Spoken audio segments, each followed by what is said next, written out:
All right, so we're going to jump into chapter 10, which we're going to start with something called parametric equations. So grab your graphic calculator if you don't have this already, because the first thing we're going to do is walk through how to use your calculator and what parametric equations are. So pause the video if you need to, go get it. All right, hopefully you are back. You have your graphing calculator with you. And so parametric equations are a system of equations in terms of t. So x of t and y of t. And there's a whole separate mode for this on your calculator. Just so that you kind of get an idea for what a parametric equation example might be, is if you think about the unit circle, that would be a parametric equation. So if I think about the unit circle from pre-calc, it started here, and as I went around the circle, based on the angle, any point on the circle here, if this angle is t, then this would be cosine t sine of t. And what that means is that x of t is equal to cosine and y of t is equal to sine. So this would be an example that you've already seen of parametric. Now, what we can do is we can draw a ton more shapes other than circles just by changing our equations here. So what you're going to want to do, and these are instructions for TI calculators.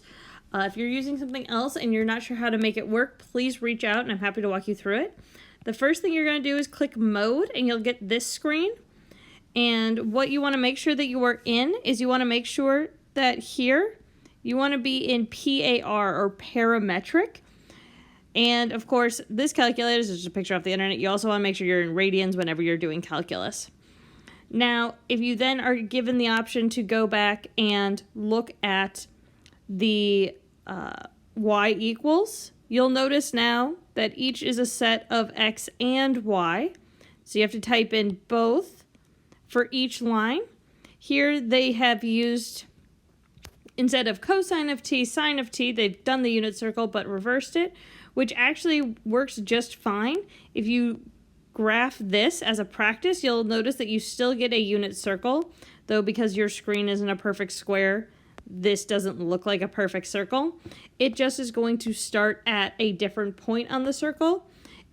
If t equals 0, for example, it would be at this point here on the y-axis in our original drawing. So get your calculator into the correct form, which will be super helpful. So that's what parametric equations are. Now, you will have to do your same things, derivatives and integrals with these equations, and the formulas are going to be a little bit different. They're not terrible, they're just a little bit different. We're still talking about x and y.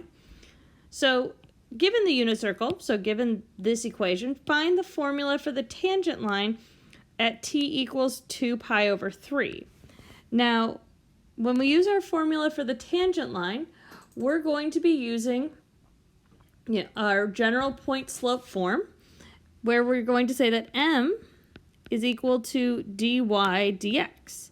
Now, since there isn't a specific x and y connection, the nice thing here is it's sort of exactly what it looks like.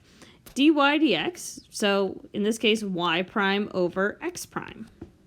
So you're going to take each of these separately as a fraction, so this would be dy dt over dx dt. Notice if you treat this like fractions in Leibniz notation, these would simplify out and you still get dy dx like so.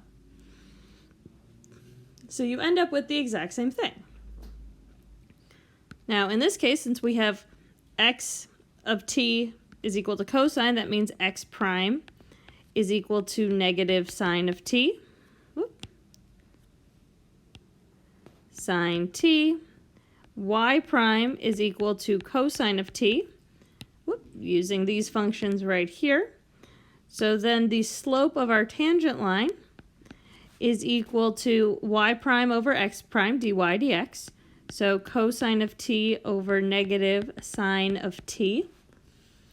And then it says 2 pi over 3. So cosine of 2 pi over 3 over negative sine 2 pi over 3. You could simplify this to negative cotangent, but I don't know what that is easier off the top of my head than doing the exact values here using the unit circle.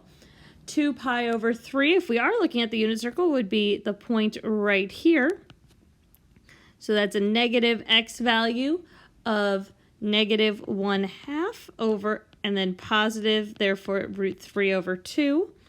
So the slope here is negative 1/2 over negative root 3 over 2, which simplifies down into positive 1 over root 3.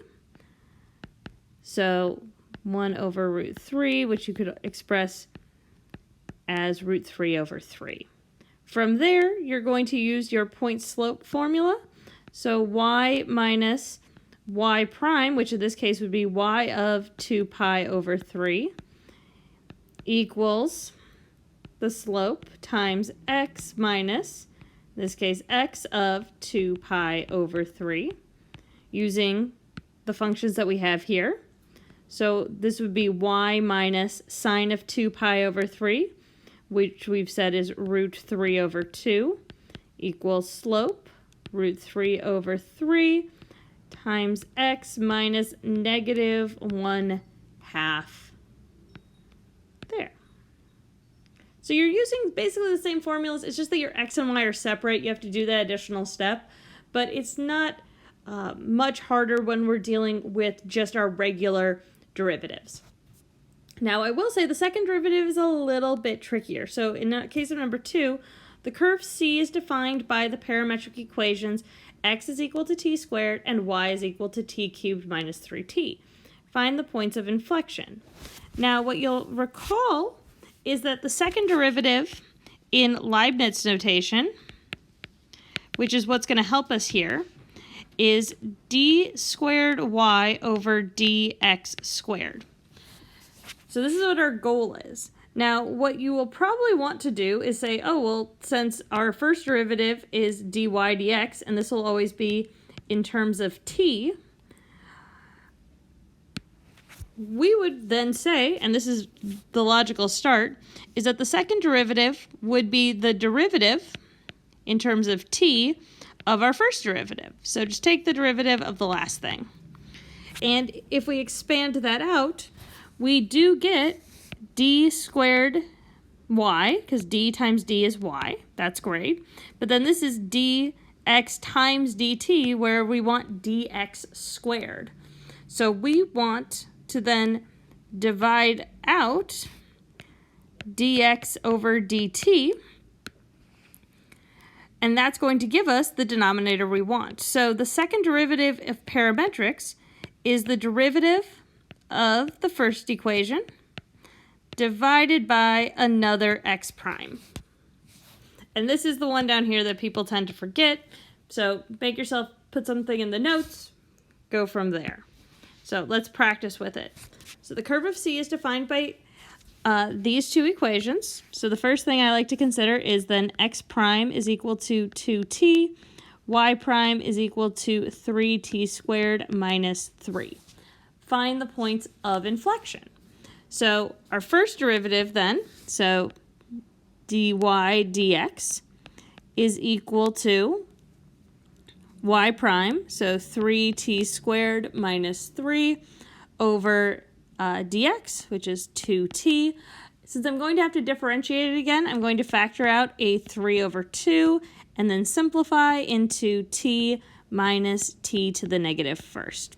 Just makes it a little bit easier, because to find the second derivative, I am going to differentiate. So dy dx, and then all over another x prime.